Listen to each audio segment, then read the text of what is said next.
To Fannin County, an officer is fighting for his life in the hospital after being shot by a suspect. McCaysville Police Chief Mike Early asking the community to continue to support Captain Brantley Worley. He was responding to a suspicious person call Friday night around 11 o'clock when police say he encountered 26-year-old Timothy Ramsey. And during that interaction, police say Ramsey shot the officer in the face, made a run for it. He evaded capture despite a manhunt until Saturday evening when police arrested him and booked him into the Fannin County Jail. This dude, he seemed like a weirdo, but not really that he's going to shoot a cop. He just walked around like he was just a normal person, but he's a little bit odd. My guys should not be going to a suspicious person call, and when upon their arrival, get shot in the face. Ramsey is now facing a charge of aggravated assault with intent to commit murder against a police officer, and more charges could be forthcoming as the GBI continues their investigation. 3 kids and 2 adults were sent to the hospital after this terrible wreck in DeKalb County. The crash happened on Martin Road near Galbraith Circle.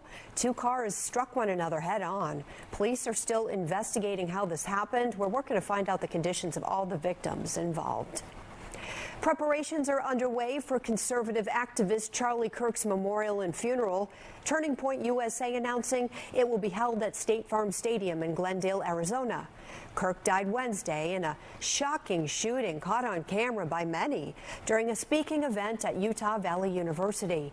Police described this as a politically motivated assassination. It sparked a nationwide conversation on the rise of political violence.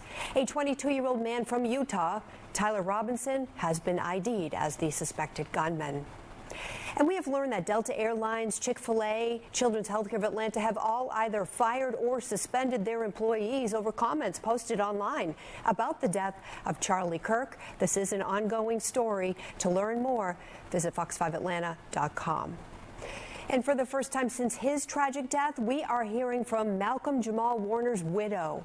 On an Instagram post, Denisha Warner posted a picture of the two together from their wedding. She wrote in part, quote, "For the first time, I'm sharing a glimpse of the love that began it all. I can still hear my husband's laugh, still feel the way he made room for every part of me, every tear, every dream."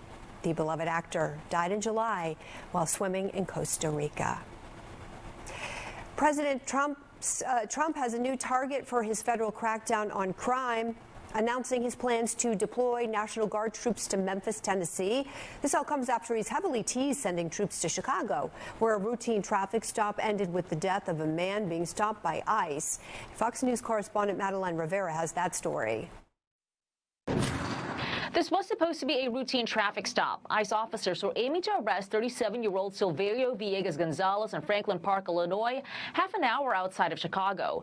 Per DHS, Villegas Gonzalez is in the country illegally and has a history of reckless driving. But they say instead of cooperating, he tried to escape, driving to officers, hitting one of them, and dragging him a significant distance.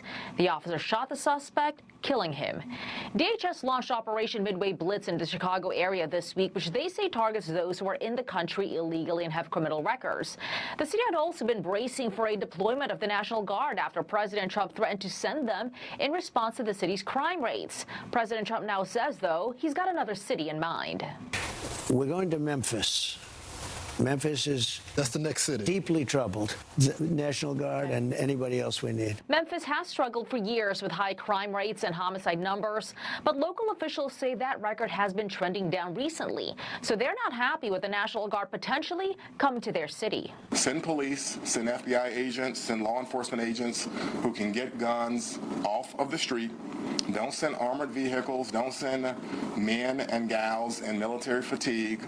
Don't send folks with semi-automatic weapons.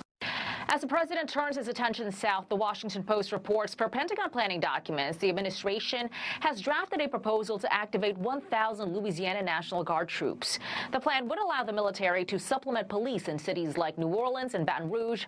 It's not clear, though, if it's been approved by federal and state officials. In Washington, Madeline Rivera, Fox News. Checking some of your top stories now. Julian Conley, the second man who was charged in the 2020 shooting death of 8-year-old Secoriea Turner, he's on the left there, will appear in court tomorrow.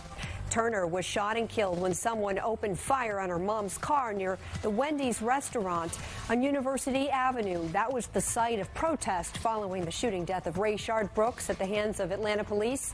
Conley's co-defendant, Jerrion McKinney, entered an Alford plea. Police in Franklin County are on the hunt for an assault suspect who's been on the run since early Saturday morning.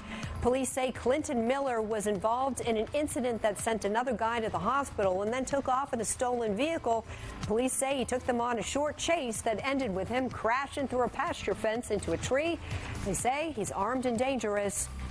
And looking ahead, former CDC Director Susan Monterez set to testify on Capitol Hill about her high-profile firing. She says she was let go for refusing to pre-approve recommendations for a vaccine advisory panel. On Wednesday, she will testify before the Senate Committee on Health, Education, Labor, and Pension. Former CDC Chief Medical Officer Deborah Oury will also testify as well.